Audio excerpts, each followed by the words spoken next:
folks, and welcome to the Snowies Camping Show. You are here with Ben and Lauren as usual. How are you, Ben? Good, how are you? Good. So today we're getting a bit back to basics, but before we launch into the topic, don't forget to subscribe wherever you're listening to your podcast, be that on YouTube or any of your chosen podcast apps. I use Podcast Addict, quite like that. Podcast Addict? Yeah. I just use Google Podcasts. I do, yeah. I probably could use Google Podcasts. I have an Android phone. They do the same thing. Yeah. I play podcasts. And don't forget to jump onto the Snowies Camping Show on Facebook group if that's a social media platform for you, and join in the conversation around the camping show. Ask us some questions. We're trying to do a bit more on Whatever you want. YouTube community channel as well. Yeah. Because there's some people who are on YouTube that are not on Facebook, understandably. So posting wherever our listeners are. Totally. What are we talking about today? So, yeah, back to basics. So we've been talking about this in the office a bit recently, haven't we, about, back to basics. We had, I think it was a question from actually a YouTube listener who was like in his middle-aged person just getting into camping and said, I just want to know the real basics of how to camp. Mm-hmm. And I think we do try and cater for all levels of camping experience and to novice. And I sort of looked through the content that we've had around, and I wouldn't say we're over the top technical, but pulling it right back to what we would consider like just a common knowledge. Like I guess it's the stuff you take for granted. If you're someone like me and you that's been camping or doing sort of outdoory, adventure stuff your entire life, it's just something that you don't necessarily learn because it's just normalized because you've been doing it since before you can remember. So you don't. Yeah. You sort of think, well, I didn't know people would need to ask that. Or I didn't know people wouldn't know that. So we're trying to strip it back to the very, very bare basics. And over the coming months, we'll try and formulate or put together sort of some content around the very basics of how to camp, choosing products and what you need to get started, because that's pretty daunting. Putting products together to get started. But today we're covering choosing a campsite. We are, yes. And then I suppose it's like if you want to start a new hobby of any kind that nobody really that does it or you haven't been involved in it, it is pretty daunting. Like what do you need and how much money do I outlay and what equipment do I get and, it can be a lot. Where do I go? And it can be a lot.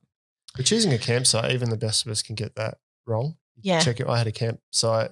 I think I've talked about it. Yeah, I have talked about it before. On a storm that I was caught in Kakadu, and I was in what I thought was a high area, but when that much rain came down, it wasn't a high area, and the water kind of banked up a bit, and I was in an inch or two of water. So maybe if one takeaway from this is anyone takes from this is that everyone gets it wrong. So, yeah, totally. We'll cover the basics to check for. And I remember a time where I'd set up a tent and I thought it was relatively level and it wasn't because I kept waking up in the night just off my mattress on the ground in more like a bottom corner of the tent because, you're in your sleeping bag and you're tossing and turning and, this is back in the day when everything was like that shiny material. And so you just sort of slide as you move around and toss and turn, which I do, you just sort of worm your way down the slope. So if you had to set up your tent on a slope, how would you – I think you'd set it up with your head at the top and your feet at the bottom. So at least when you slide, you're just at the bottom of the tent rather than rolling onto everyone else and you'll wake up jammed on one side of the tent. Yeah, for sure. Anyway. Cool. So first things first, don't get there at dark. We'll try not to. We've all made that mistake. We have made that mistake. But try to aim to have a good amount of time or plenty of time to go before dark or even before dusk because the pressure of darkness coming can also be quite stressful. And I think that especially if it's somewhere that you haven't been before and even if it's even if you've been to other places in the area, that can be a lot better than if it's a whole new region and stuff as well. You just have no idea what to expect. You want that light to be able to just have a broader view of the campsite, where the tent's going to be, what's around it. Yeah. Sometimes you don't realise in the dark that just a few metres away, if you're setting up a tent in the dark, is something that you wouldn't have set your camp up next to if you got there during the day. Totally. And I mean, I guess if you are at a caravan park and you're on an actual dedicated site, you're probably going to get away with it a bit more. But even still, you know, your orientation and stuff like that, and not every single caravan park is lit up.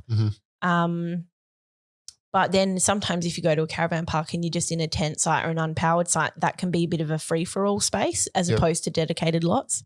It also gives you time to prep for the weather. If you're in camp late and you've set up late, your hands are probably cold from setting up the tent. Your feet are cold. You don't have time to warm up. Yeah. Whereas if you're there earlier, you can set up camp, put some warm clothes on, sit down, relax, have a fire. Yeah. And the same goes for summer. You might want to think about that sun first thing in the morning.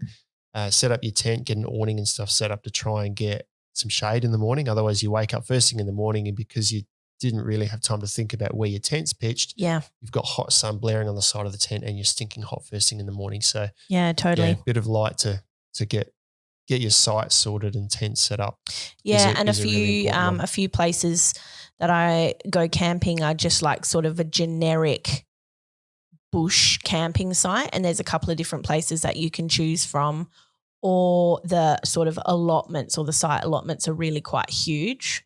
So yeah, it just gives you time to suss it out, have a bit of a drive, and if you can go to other sites and all that sort of jazz. So hand in hand with that is the space that you need for campsite, and this could probably take a little step back here to the type of tent that you buy as well, because it can be a great idea to get a really big tent and have all this living space. But if you're, well, even in caravan parks, there's a lot of caravan parks that are very tight. I know I've got an RV5.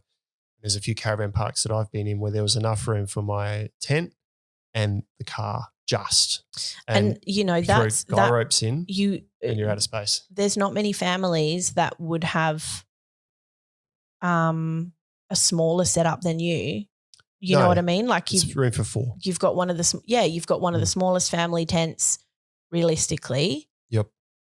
And you've got an average car, you know, just a standard 4-wheel drive. It's not like anything crazy.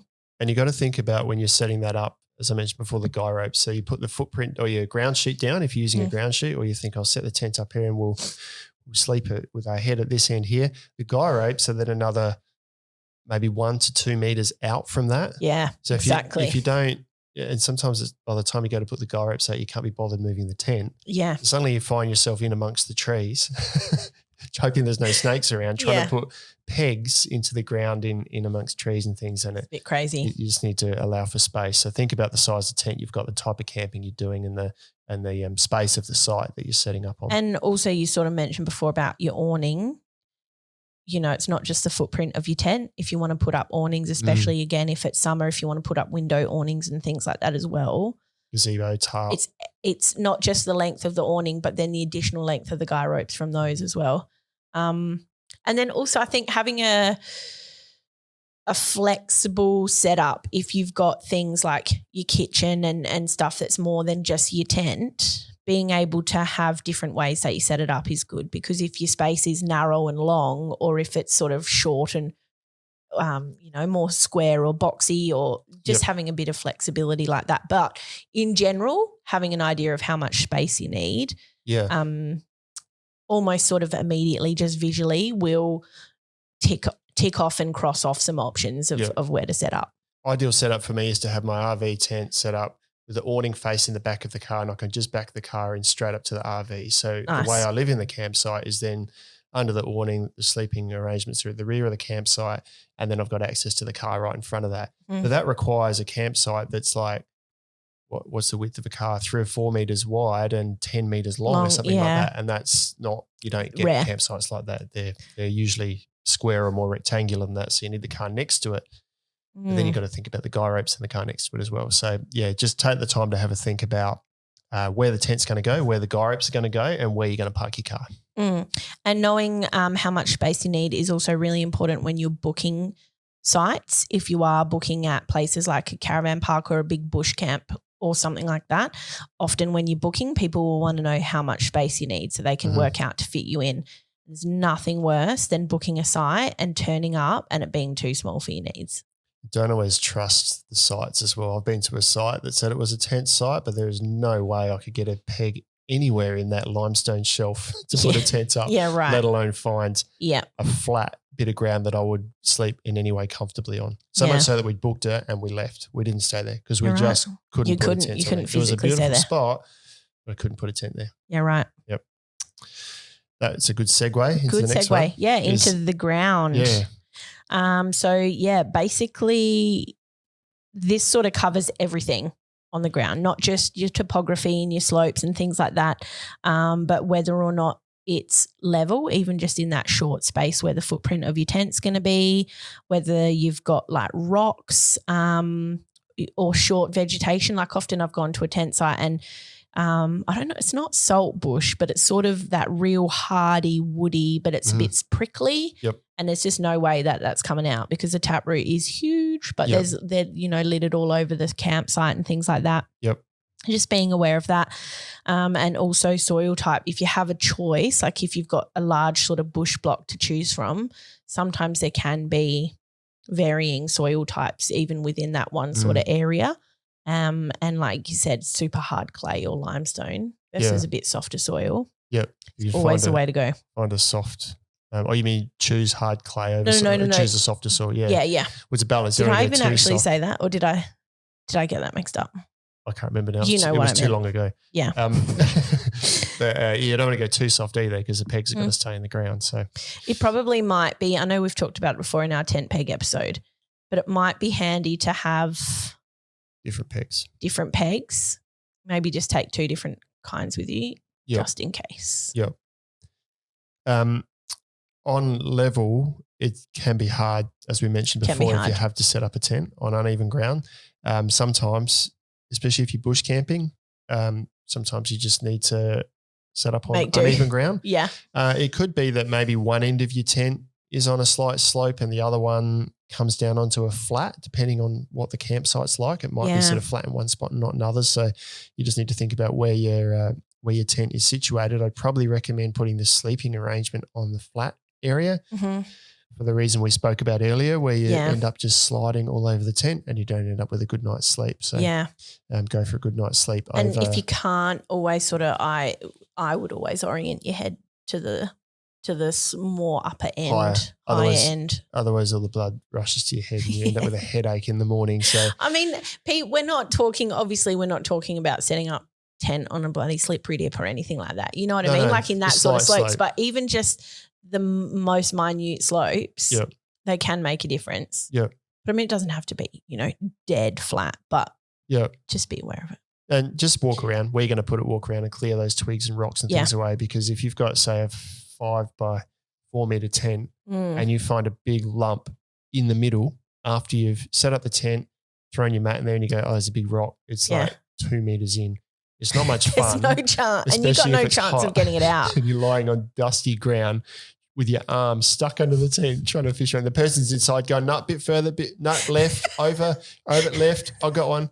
No, that's not it. And you're trying to get this one rock out. So just take a few minutes to clear it out. A lot of people will take a little broom or a rake or something like that. Do you take one? No, I don't. Yeah, I usually just get the kids to pick up sticks and kick. I also don't really like to destroy the environment that I'm in. Like I pick up the main things and put it. That's why I use a ground sheet and stuff, so some rocks aren't an issue. But just take your time to inspect it, because it's easier to do it before you set the tent up than it is once the tent's up. And another reason why it's good to do it in the light and not the dark. Exactly right. Yep, for sure. Overhead is a really important consideration, and it's a bit of a quandary because we love to set a tent up under a tree during summer. Gives us shade, protects the tent from UV light, makes it cooler, but can be quite dangerous. And people have been killed by falling branches on tents. Yeah. So you need to look upwards and see what's above you, and try not to set up your tent under any large dead branches. I think sometimes that's why getting to a site in sort of the afternoon is helpful, because you can see where the shade cast is and away from overhead, because it's long shadows. Yeah, because, shade isn't necessarily always directly under branches. The shade cast can be relatively extensive depending on where you're camping. So if you get there in the afternoon, obviously that's going to be the warmest part of the day. And if it is in warmer weather, you can sort of see where your tent's going to be naturally shaded at that time. Yep. And I think that is also the shade cast is also considerations if you have solar. You need to take that into consideration about, if you are going to set up in a space where your tent is going to have shade, is it feasible or viable for you to park your car somewhere where your panels can go, or that they can sit out somewhere and get decent amount of sunlight? Yeah. Stuff like that. One good reason why I think portable panels are good, because they usually come with a long cord, and I've moved mine a number of times during the day just to chase the shade. Yeah. They sit outside the car. Can be quite necessary, especially if you've got non-ideal conditions where you do have to chase the sun to try and maximise the power you're getting out of them. Yeah, well, if it's overcast and your panels are in shade and not directed at the sun, the got no hope. Efficiency is way down. Yeah, no hope. Yep. The other thing to consider is, depending on the campground, whether or not there's lights and area lights and poles and things like that. And sometimes it can be beneficial to camp close to amenity blocks, but it can also be a nightmare because all night you have people coming and going, and you can hear, the doors banging and the light. Obviously, amenity blocks are well lit and things like that. So if you are considering picking a campsite in advance where you've not been there before, take that into consideration. We also camped at a place that was in a bush block, but it was near a power line, and it literally was just like all night, drove us insane. When my kids were young, we specifically camped closer to amenities where we could, not right next to it, but closer to it, just because they're up and down all night to go to the toilet. So I think if you have got young kids, then that being aware of where lights and things are is really important, and maybe have a think about some of these tents now that have got that dark coating on it to cut the light out. You're not going to cut the noise out, but you'll cut the light out, because if you're new to camping and you haven't been to a caravan park, those amenities blocks have lights all over them. They're lit up for safety reasons. So they're bright at night, and there's often safety lights throughout the campsite as well, throughout the caravan park. So just keep that in mind. I know I've been to a few where it was just bright overhead, or the light was just coming through. In the Oz tent, you've got the fly doesn't quite cover all the edges. And I remember having a light once, it was just coming through just a small gap right where my head was at night, and it was really frustrating. Yeah. You can't always get it right, but if that does bother you and you want to have a dark sleep, then have a look at a tent with a dark room coating on it, so you can then camp near the amenities and not be you're sleeping in there too much disturbed. Bright moonlight, and the moonlight as well.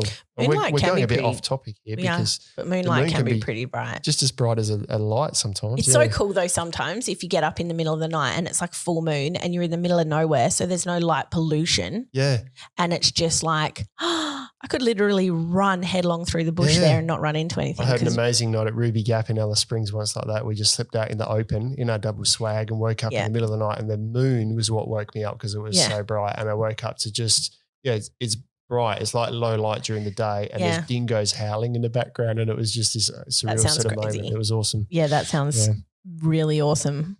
Bit of inspo there, camping inspo. Yeah, Ruby Gap's not an easy one to get to though, but it's an awesome spot. That's good. So overhead. So what was the next one? Environmental factors. Yeah. So we sort of touched on a few of them already. We said trees, bushes for windbreaks, etc. This is an interesting one. I remember I was at a campsite somewhere, can't remember, but the caretaker, it was windy as, and it didn't look like, when you stood in one spot, you think there's nowhere that's protected from the wind here. And this guy that owned the campsite said, if you just put your tent over there, just next to that bush, it cuts the wind out.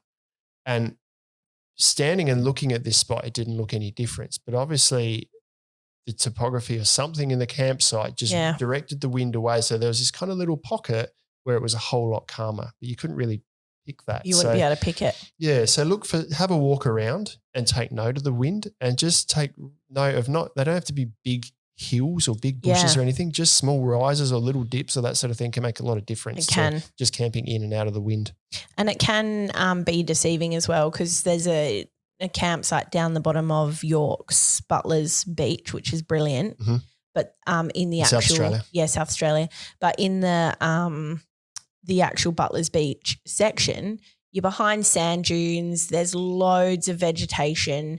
heaps of trees, bushes, shrubs, but it is literally like being in a washing machine with the wind, even though you're behind the sand dunes and things like that. So it's not always, like you say, it's not always evident. So paying attention to that sort of stuff can be really cool. Sometimes camping right behind something can make it worse because you get the wind that kind of it goes over the top and whips around, so you end up with this kind of swirly thing going on, and then that whips up more dust in the campsite. You quite often get it under awnings when you put a wall on to think you're protecting the wind, but then it ends up creating this kind of whirl of dust and leaves and things that collect underneath your awning in this little protected corner that you've made. So that's happened a few times. There's not an easy solution to that, but just if you're camping in the wind, it's going to be windy. You're not going to stop at all. Just try and create some protected areas. Yeah. And also obviously trees and bushes can throw a bit of low level shade and stuff depending on how tall they are. Yep. So just being aware of those. Privacy is an interesting topic. Privacy is important. I think everyone who's been camping has camped somewhere only to have them in an open site, only to have the next person camp right next to them. Yes. Like, really? Come on, there's all this space. And I know I've had it once in, I think it was Uluru a long time ago when I camped there with my wife. And we were there in the hot season because we always travel when no one else is around. And we set up our tent in the campground there. No one else was around. And then I think it was a European couple, probably because maybe in Europe they're used to being closer. Yeah. They come and set up right next to us. And it was just little 2-man tents set up right next to us. Yeah, so I think maybe it was a safety thing for them. Maybe they had it was like the idea of that much space was an issue for them. But be mindful of others and their privacy. And that goes for both ways, doesn't it? Because it's like, you want to have your own privacy, but also when you're setting up camp, be aware of people around you and their privacy. Yeah. Sort of, it goes both ways. If you're considering both yours and theirs and everyone's doing that, it should be fine. And this goes back to orienting your tent, your space as well. Where are you going to put it? What sidewalls am I going to use? Where's my awning going to be? Where am I going to sit at night such that I'm not also dining with the neighbours? Yeah. A lot of caravan parks are pretty tight. And I think it's like if you are limited in space and you don't have a choice but to camp right next to somebody, that orientation is quite important. Yep. I just remember seeing, something's come to my mind. I remember seeing in a camping group on Facebook or something at some stage, a photo that this poor couple had set up their little 2-man tent, and they had this tiny little hatchback and a couple of chairs and a little table and whatever, and they'd gotten up and obviously had their breakfast and they'd gone off for a morning walk in the bush or whatever, and they'd come back and taken a photo because this person in a caravan had rocked up and literally reversed over their table. They just parked their caravan just so close and right up on top of these people in their campsites. Oh my gosh. And just reversed over their table. And the table was just sort of on the side and like half in the back of this caravan or whatever. And the tent and their car's there. And it's not like just a 2-man tent and you've left and there's this little tent. The tent was like bright red. The car was, blue. It's not like it was not visible.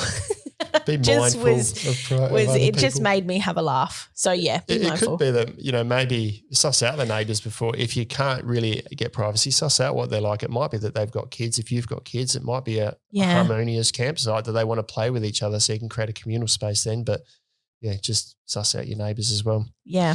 And water courses, sometimes it can be really cool to think before you've experienced it, oh man, that'd be so nice to, set up camp right next to that little billabong or that little creek or that lake or whatever, and it'll be nice. And then it's like, come dusk, you just be smashed with midges or mosquitoes or any other kind of terrible water-dwelling near any pests. Water, particularly still water is even worse. But also for a water course being a dry water course, I know in Central Oz, people often camp in rivers there. But if you camped in the Finke River, for example, it doesn't have to be raining where you are for that to start running. Correct. It could be raining hundreds of kilometres away and in the catchment. And if that picks up overnight, then you're in a world of trouble. You've lost all your gear and hopefully you hold on with your life as you wash down the river. Correct. So be mindful of weather, not just where you are, but weather upstream. if you're going to do that, but preferably don't camp in a river. Don't camp in a river.